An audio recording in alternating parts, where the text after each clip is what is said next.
এবার ইউনেস্কো থেকে যুক্তরাষ্ট্রের নাম প্রত্যাহারের সিদ্ধান্ত ঘোষণা করেছেন মার্কিন president Donald Trump. White house মঙ্গলবার ২২ জুলাই এক বিবৃতিতে জানিয়েছে, এই পদক্ষেপ নেওয়ার পেছনে মূল কারণ হিসেবে বিভাজনমূলক আচরণকে দায়ী করা হয়েছে।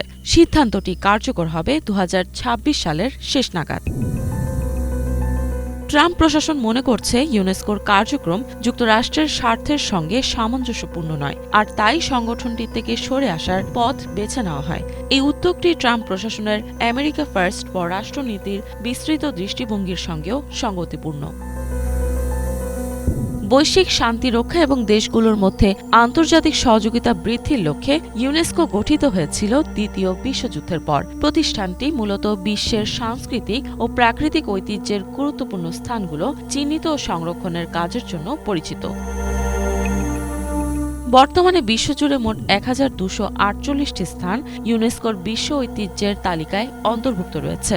এর মধ্যে রয়েছে যুক্তরাষ্ট্রের বিখ্যাত গ্র্যান্ড ক্যানিয়ন ও মিশরের প্রাচীন পিরামিড। এই তালিকায় যুক্তরাষ্ট্রের ২৬টি স্থান জায়গা করে নিয়েছে, যার একটি হল স্ট্যাচু অব লিবার্টি।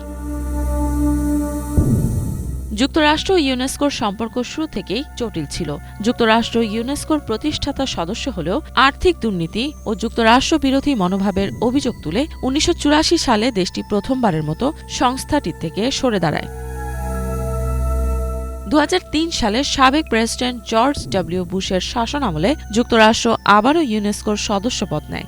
বুশ প্রশাসনের মতে তখন ইউনেস্কোতে প্রয়োজনীয় সংস্কার সম্পন্ন হয়েছিল। তবে ২০১১ সালে ফিলিস্তিনকে পূর্ণ সদস্যপদ দেওয়ার পর ওবামা প্রশাসন ইউনেস্কোর আর্থিক সহায়তা বন্ধ করে দেয়।